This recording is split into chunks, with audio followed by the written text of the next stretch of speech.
9 തവണ വെടിയൊക്കെ കൊണ്ടുകഴിഞ്ഞാൽ ഒരാൾ എണ്ണിച്ച് നിൽക്കുമെന്ന് തന്നെ ഡൗട്ടാണ്.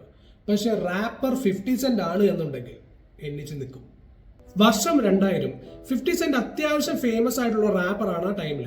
ഹൗ ടു റോബ് എന്ന് പറയുന്ന ഒരു പാട്ട് ഇറക്കി അന്നത്തെ ജെയ്സിയെയും DMXനെയും ഫാറ്റ്ജോയൊക്കെ വെറുപ്പിച്ച് വെച്ചിരിക്കുന്ന സമയം. മാത്രമല്ല സുപ്രീം മക്ഗ്രിഫ് എന്ന് പറയുന്ന ഒരു ഡ്രഗ് ലോഡുമായിട്ട് പുള്ളിക്കാരന് ഇന്റേണൽ കോൺഫ്ലിക്ട്സ് നടക്കുന്നുണ്ട്. അങ്ങനെയായിരിക്കും ഒരു ദിവസം തന്റെ അമ്മച്ചിയെ കാണാൻ പോയ 50 സെന്റിനെ ഒരു ഗ്യാങ് അറ്റാക്ക് ചെയ്യുകയാണ്. 9 തവണയാണ് 50 സെന്റിനെ ആ ഗ്യാങ് വെടിവെച്ചത്. 50ക്ക് വെടി കൊണ്ടത് 2 കൈയിലും 2 കാലിലും നെഞ്ചിലും മാത്രമല്ല ഒരു വെടിയുണ്ട കവിളിൽ കൂടെ കയറി വായി കൂടെ പുറത്തു വരികയും ചെയ്തു. 13 ദിവസം ഹോസ്പിറ്റലിലും 5 മാസം ബെഡ് റെസ്റ്റും വേണ്ടി വന്നു 50 സെന്റിന് ഒന്ന് എണ്ണീച്ച് നിൽക്കാൻ പോലും. പക്ഷെ റിക്കവർ ആയി വന്ന 50 സെന്റ് ഒരു മിക്സ് ടേപ്പ് ഇറക്കി, ഗസ് ഹൂസ് ബാക്ക്. ഇത് വളരെ സക്സസ്ഫുൾ ആവുകയും ഹൈലി മോട്ടിവേറ്റിംഗ് ആവുകയും ചെയ്തു ആളുകളുടെ ഇടയിൽ. ഈ സക്സസ് കാരണം പുള്ളിക്കാരൻ ഒരു മേജർ ബിസിനസ് കൊളാബറേഷൻ തന്നെ കിട്ടുന്നുണ്ട്.